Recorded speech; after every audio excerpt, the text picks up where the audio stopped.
இப்போ பழைய பில்டர் வந்து இங்க என்ன தப்பு பண்ணாங்க? ம். இப்போ நம்ம அதுல என்ன சேஞ்ச் பண்ண போறோம்? எதனால இது பண்றோம்? சைட் மாம்பாக்கம் சைட் இதில் என்ன பிரச்சனைனா பழைய பில்டர் வந்து பாதியிலே நிப்பாட்டிட்டு போயிட்டாங்க. இந்த பாதியில் நிப்பாட்டினது காரணம் என்னன்னா இந்த பில்டிங் வந்து சரியான மூலமட்டம் இருக்கும். நம்ம ரைட் ஆங்கிள் ட்ரையாங்கிள் மெத்தட் நம்ம சொல்லுவோம், இல்லைன்னா 3-4-5 மெத்தட்னு சொல்லுவோம். இப்போ நம்ம அதை பேஸ் பண்ணி நம்ம பில்டிங்கை வந்துட்டு சரியான 90 டிகிரிக்கு நம்ம கொண்டு வந்துருக்கோம். பழைய பில்டர் வந்து ப்ராப்பராக அந்த ஏசிலாம் கொடுத்துட்டாங்க, ஸ்டீலோட காலம்லாம் நல்லா இருக்கு. அதனால நம்ம என்ன பண்ண போறோம், பில்டிங்கை மட்டும் நம்ம வந்துட்டு 90 டிகிரிக்கு திரும்ப போகிறோம். அதுக்காக நம்ம வந்து இங்கே வந்து ஃபர்ஸ்ட் வந்து பவுண்டரி லைன் செட் பண்ணிடுறோம். இந்த பவுண்டரி லைன் வந்து இந்த பாயிண்ட்ல இருந்து அந்த பாயிண்ட்ல இருந்து 59-10 அந்த கார்னர். அதே மாதிரி இந்த பாயிண்ட்ல இருந்து அந்த பாயிண்ட் 40 இதை வச்சுட்டு நம்ம பில்டிங் பாயிண்ட் எக்ஸிஸ்டிங் ஏரியாவில் வந்துட்டு இப்போ நம்ம கரெக்டாக மூலமட்டம் இருக்கா நம்ம செக் பண்ணுறோம். இந்த செக் பண்ணுறது பார்த்தீங்கன்னா இது வந்து கார்னர் பாயிண்ட். இந்த கார்னர் பாயிண்ட் பில்டிங்கோட அளவு என்ன அப்படின்னு பார்த்தோம்னா ஃபினிஷிங் பண்ணும்போது 28-4 இருக்கணும் ஃப்ரண்ட் சைடில். அதே மாதிரி அகலத்தில் வந்து பார்த்தீங்கன்னா 41 அடி இருக்கணும். இப்போ வந்து நம்ம வந்து வைக்க போகிற அளவு வந்து பார்த்தீங்கன்னா 28 40 அடி 10 இன்ச்சு வைக்க போகிறோம். அதுக்காக ஃபஸ்ட்டு நம்ம வந்து மூலமட்டம் செக் பண்ணுறோம். இந்த மூலமட்டத்தில் இங்கே நடுவில் ஒரு பின் குத்தி இருக்கோம்ல, இந்த பின்னில் இருந்துட்டு அந்த பாயிண்ட் 3 ஃபீட்டும் இந்த பாயிண்ட் 4 ஃபீட்டும் வச்சுட்டு இதோட கிராஸ் பாயிண்ட் வந்து 5 ஃபீட் வைக்கணும். அப்படி வைக்கும் போது கரெக்டாக இருந்துச்சு அப்படின்னா அந்த ட்ரையாங்குலேஷன் வந்து கரெக்டாக இருக்குது, 90 டிகிரியில் இருக்குன்னு அர்த்தம். அதே மாதிரி இங்கே நம்ம முன்னாடி வந்து ஆஃப்செட் ஏரியா நம்ம கிளியராக இல்லை. இப்போ நம்ம ஆஃப்செட் ஏரியா வந்து பார்த்தீங்கன்னா இந்த பாயிண்ட்ல இருந்து பழைய காம்பவுண்டுக்கு ராடு விட்டுருக்காங்க. அந்த ராடு வரையும் பார்த்தீங்கன்னா கரெக்டாக வந்து 7 அடி 7 இன்ச் இருக்குது. அதே மாதிரியே வந்துட்டு இது வந்து செட்பேக் ஏரியா.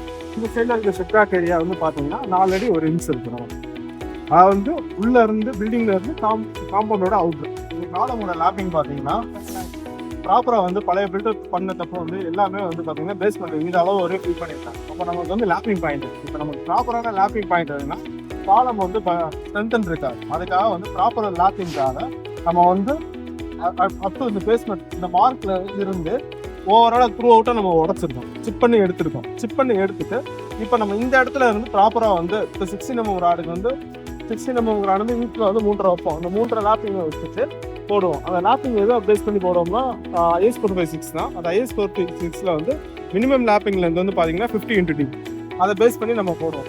கிளைண்ட் வந்து பர்ஃபெக்டாக வாஸ்து கேட்கறதுனால அந்த மூலமட்டம் கரெக்டாக இருக்கா நம்ம செக் பண்ணுறது தான் இந்த ட்ரையாங்குலேஷன் மெத்தட். இப்போ வந்துட்டு இப்போ இதை நம்ம செக் பண்ணி எடுத்துக்கோம். எல்லா சைடுமே ஓவராலாக வந்து 14 காலம் இருக்குது. அந்த 14 காலத்தையும் நம்ம ப்ராப்பராக செக் பண்ணி எடுத்துட்டு இப்போ நம்ம லேப் பண்ணி பில்டிங் வந்து ரைஸ் பண்ணணும். லாஸ்ட்டை வந்து பார்த்தீங்கன்னா நம்ம பில்டிங் வந்து மூலமட்டத்துக்காக திருப்பியிருக்கோம். 28-2 40 அடி 10. இப்போ வந்துட்டு ஃபினிஷிங் பண்ணும்போது 28-4 41 அடி பக்காவாக வரும். அதுக்கேற்ற மாதிரி தான் நம்ம வந்துட்டு பண்ணியிருக்கோம். இப்போ வந்து பார்த்தீங்கன்னா பழைய பில்டர் வந்து பார்த்தீங்கன்னா மேலேயே வந்து ராடை விட்டுருந்தாரு பேஸ்மெண்ட்டுக்கு மேலேயே. அது வெறும் 1 அடி தான் இருந்துச்சு, அதில் லேப் பண்ண முடியாது. இப்போ நம்ம என்ன பண்ணியிருக்கோம்னா கீழேருந்து சிப் பண்ணி புதுசாக இருக்க ராடை வந்து லேப் பண்ணியிருக்கோம்.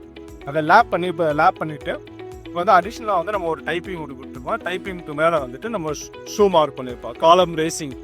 இந்த காலம் ரேசிங் வந்து பார்த்தீங்கன்னா ஃப்ளோர் ஹைட் வந்து பார்த்தீங்கன்னா 11 அடி 7 இன்ச். ஃபினிஷிங் பண்ணும்போது உள்ளுக்குள்ள கிளியரன்ஸ் 11 அடி கிடைக்கும். அதே மாதிரி இப்போ வந்து எல்லாமே வந்து பார்த்தீங்கன்னா பேஸ்மெண்ட்டுக்குள்ளே வந்துட்டு சாயிலாம் வந்து ட்ரெஸ்ஸிங் பண்ணியிருக்கோம். இப்போ எக்ஸஸாக இருக்க சாயிலே டிஸ்கார்ட் பண்ணியாச்சு. ஆல்ரெடி வந்து கன்சாலிடேஷன் பண்ணியிருக்கோம். அந்த கன்சாலிடேஷன் பார்த்தீங்கன்னா 2 days சாலிடாக பண்ணியிருக்கோம். இப்போ வந்துட்டு தண்ணி எல்லாம் ட்ரெயின் ஆகிருச்சு. இப்போ எல்லாமே வந்து பக்காவாக டேம்பிங் பண்ணிகிட்டு இருக்காங்க. இந்த டேம்பிங் மட்டும் எதுக்குன்னா மண்ணோட இருக்கிறதுக்காக நம்ம டேம்பிங் பண்ணுறோம். இப்போ இதுக்கு மேலே வந்து பார்த்தீங்கன்னா குவாலிட்டி 2 inches போட்டோம், 4 inches வந்து PCC போட்டோம்.